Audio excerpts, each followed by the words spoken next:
Hi, it's April. Today's podcast is possible because of Michigan Radio, a public radio station. If you know about podcasts, you know that many are powered by advertising revenue. That is not how we do things. We're raising money for our work this week, and we need your help so that we can continue to bring you these Michigan stories. If you can help support us, go to michiganradio.org to donate. You'll find that link in today's show notes. In honor of this fundraising week, we're bringing you some of our favorite stateside pod episodes from the past year. Today, we're going to listen again to Jonah Mixon Webster talking about stereotype. Flint-born poet Jonah Mixon Webster's new collection, Stereotype, got a second life this summer. When I walk towards you, I am an awkward thing. Up top, too thick, too lanky. It originally came out in 2019, published by Asada Press. This summer, it saw a reprint published by a much larger imprint, Knopf. This is Stateside. I'm April Baer. If you've never read his poetry before, you're in for a totally immersive experience. Jonah Mixon Webster's writing tackles rough experiences without pulling punches, using dynamic and imaginative language forms of his own device. Since we first spoke, he's started a postdoctoral fellowship in African American Studies at Columbia University in New York. Jonah Mixon Webster, welcome to Stateside. Oh my God, thank you so much, April. It's a pleasure. Hey, the very first poem in the collection is called Invocation of the Sacrosanct. And I just love the way you put this together. It describes a ritual, naming some stereotypic things that some people associate with Black men, articles of clothing, things that people might wear. Find 6 stereotypical tokens of Blackness for the body. An article for each. Head, neck, wrists, ankles, feet. For mine, I chose a 5950 bang to the back, a Jesus piece, a Pelly with the fur collar, a faux platinum watch with a bracelet, and a pair of Timbs. Now, accompany the tokens with 2 intoxicants, one to drink, one to inhale. For mine, I chose a 50 Remy Martin. And it calls upon phrases that, that are sort of part of a stereotypical archetype. Certain movements and behaviors. It's almost like you're describing a performance art piece or some kind of social practice. Mm-hmm. In asking us to partake in the ritual, it feels like you're inviting us into the things that the ways in which people sometimes expect Black men to be performative, especially white people. Yes. And then it wraps up with this line. Stop. Now, write a poem that will raise you from the dead. This feels like a ritual you've performed a few times. Isn't that obvious? Yes. I don't know. Yes, it is. Actually, like that entire ritual was taken through just my own kind of, identity formation, and the ways in which I was performing these same stereotypes that I thought I should adopt, or I should, be presenting because I'm a Black man, right? And in a lot of ways, they were the performances, these were the rituals that kept me alive. It wasn't the poems, mostly.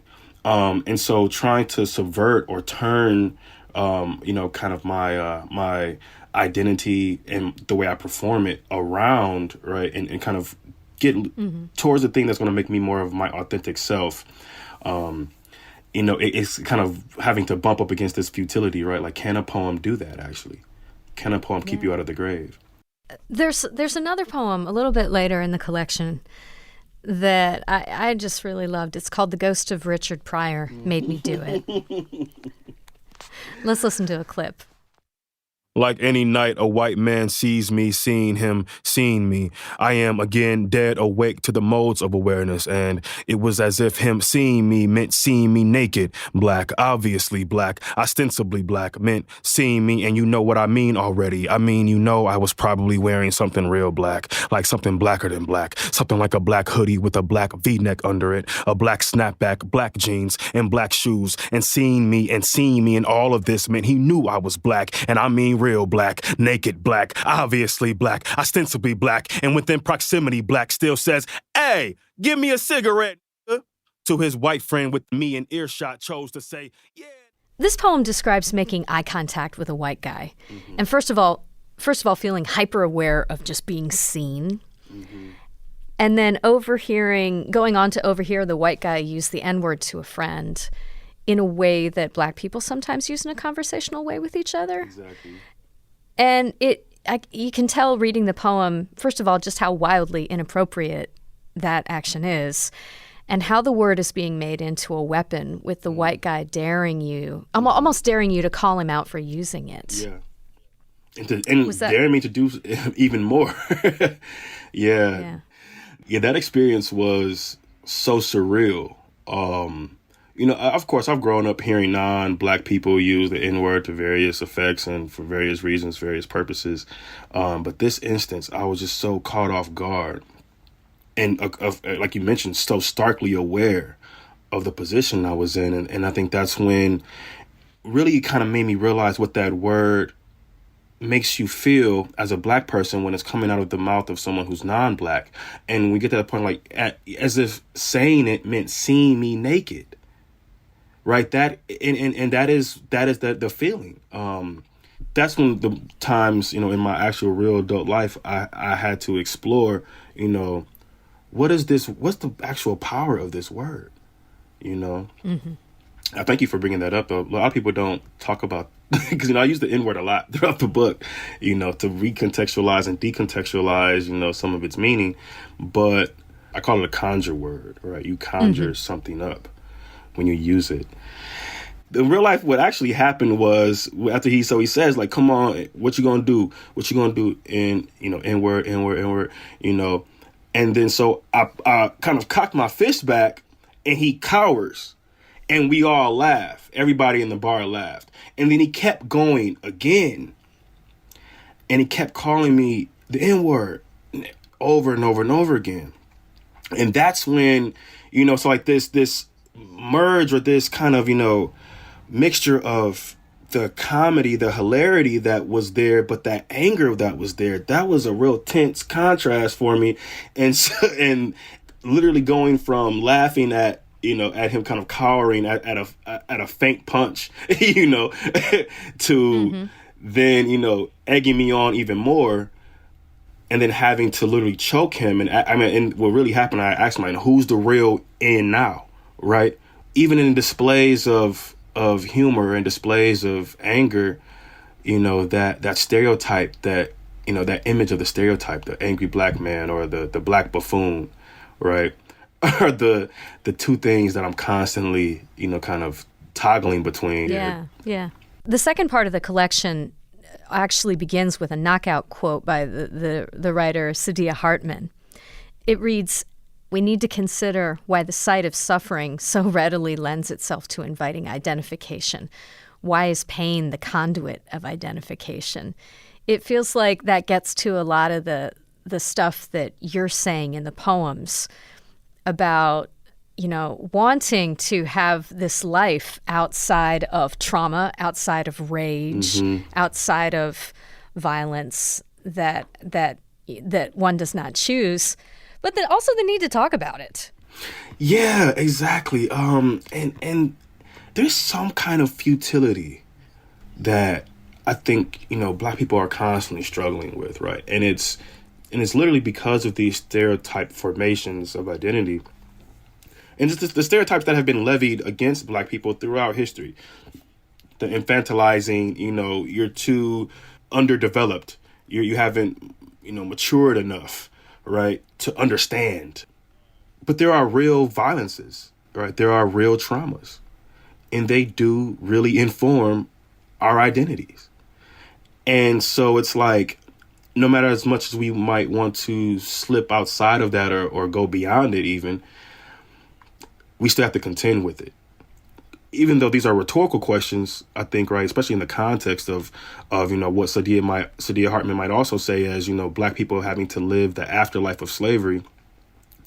I think it's just to make us ponder, right, what is it also about human nature, right, that asks us to identify pain or to identify with pain, or what has it? How have we been socialized to identify ourselves by the pain we go through? And those are questions that Black people have to always, answer and presume, right? And we even go back, right, to some other historical elements where, Black people were thought to not feel pain at all. Even like this kind of what I call like the phantom limb kind of experience. 25 million Black people were lost, even more through, the transatlantic slave trade and through the Jim Crow eras and Reformation, things like that, right? And so I don't want to refer to them as like their phantom, like kin, right, in the body of the Black collective.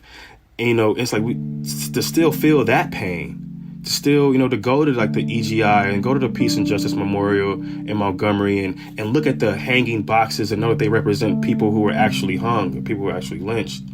To go to the Legacy Museum and to think about, right, and that pain. I'm like, that was some immense pain that I could not explain to you, right? But I know that it has marked me, right? I know I'm marked by it. We have to take a short break. More in just a minute.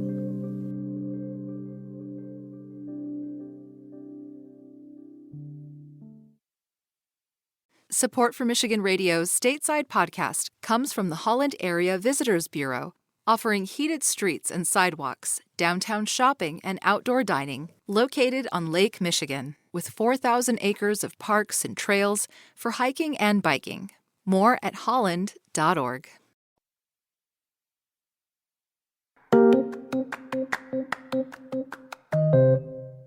The third section of the book is a poem. It's a one-word poem. Mm-hmm. And before we talk about it, could you read the title? Because it's kind of unusually titled as well. Yeah, all my titles are so strange. But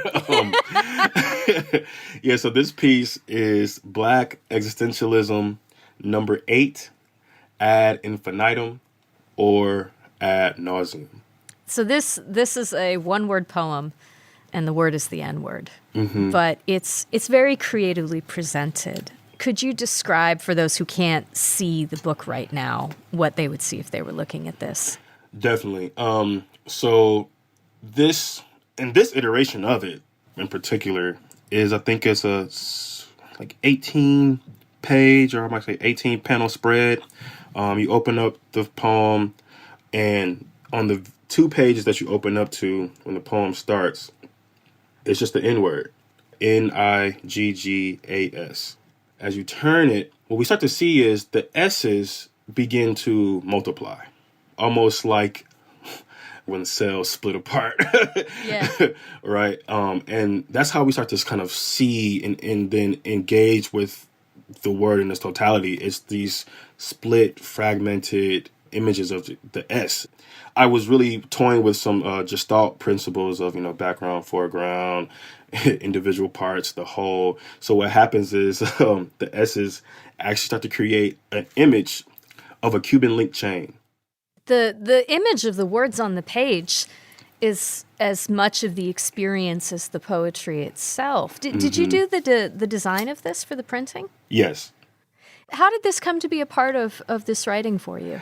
That's a great question. It actually came from a prompt from my now very close friend who was once a former instructor of mine, Will Daddario, gave us this prompt in his poetry, philosophy, and performance class to write a one-word poem.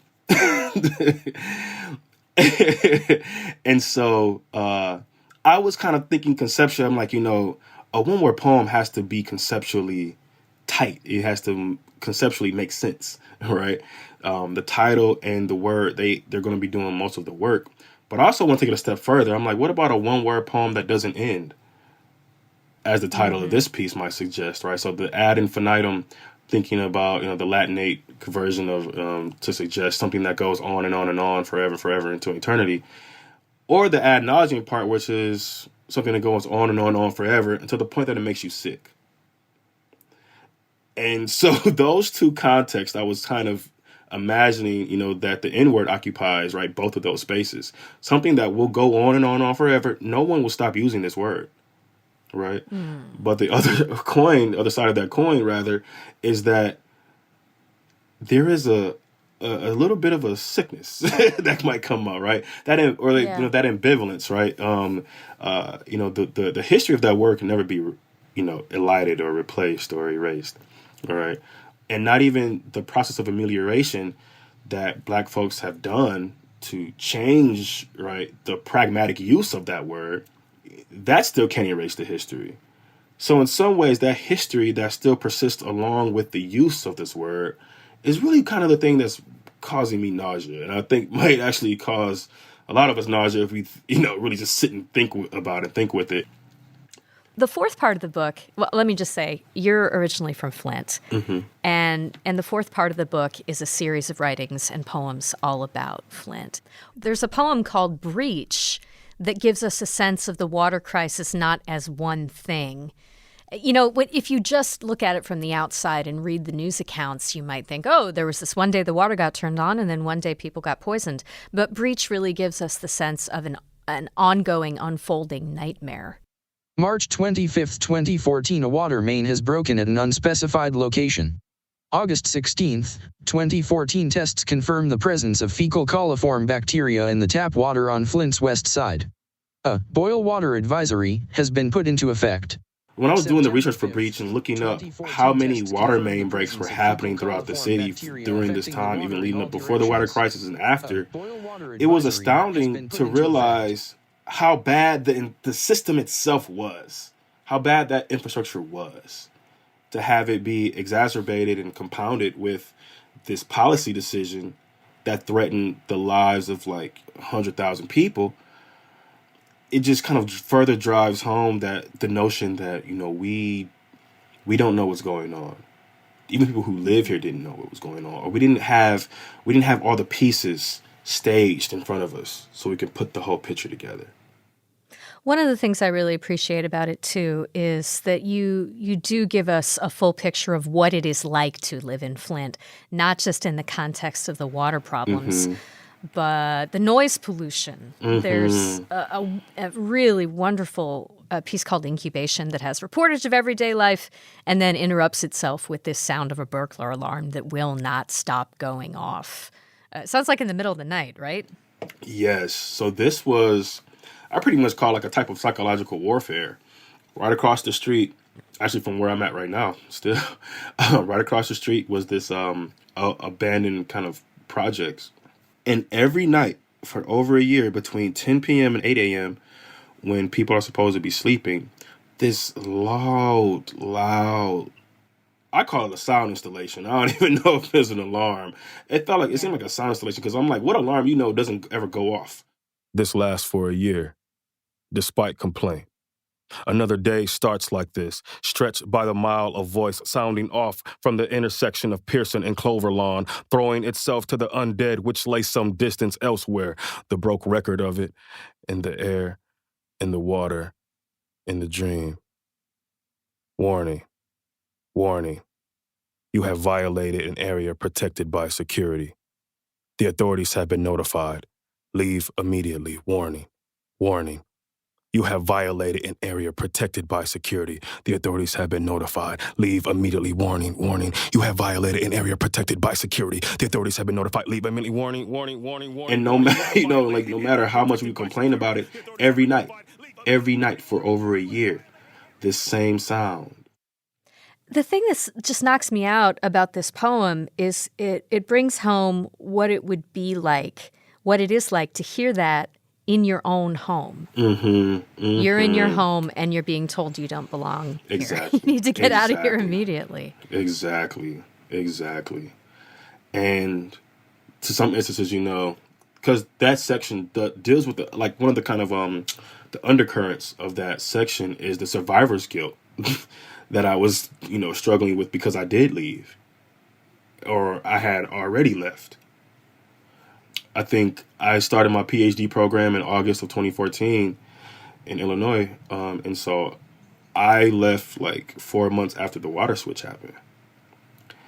When things started coming out in the news, it was like, oh God, like how could I leave my family behind? How can I be away from my family when this stuff is happening? How can I be away from my city when this stuff is happening? Yeah. And people were telling me not to come back. Like, don't stay where you're at. We need you to stay in school. Oh, sorry. I'm sorry. I'm sorry, but Jonah, yeah, I'm sorry. rough. I didn't mean to. I didn't No, mean to that's take you fine. places you didn't want to go with this. Oh no, it's fine. No, this is great. It's fine. It's just real. It's just real. You know, just real life. But yeah, that was, and all I could do was write, pretty much. Yeah. All I could do was try to learn as much about what was going on back home as I could, and try to create this work that could accurately do justice to everything that was happening. Jonah Mixon Webster's poetry collection, Stereotype. Jonah, thank you so much for talking with us. We really appreciate you bringing us along for the trip. Oh, thank you so much. This was a dream interview. Thank you. And that's the Stateside podcast for today. You can find full Stateside episodes at michiganradio.org. Our executive producer is Laura Weber Davis. Today's episode was produced by Rachel Ishikawa with help from Laura. Our theme music is by 14KT, additional music from Blue Dot Sessions. Thank you so much for listening.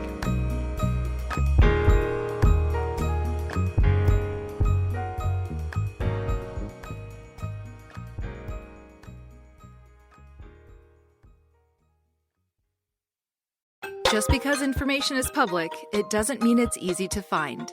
You can now subscribe to podcasts of city council meetings for more than 40 cities in Michigan: Ann Arbor, Grand Rapids, Kalamazoo, Lansing, Albion, Bay City, Ferndale, and Livonia. Meetings unedited and ad-free. Find out more as Michigan Radio makes public meetings more public. Just go to michiganradio.org and click the link that says Minutes.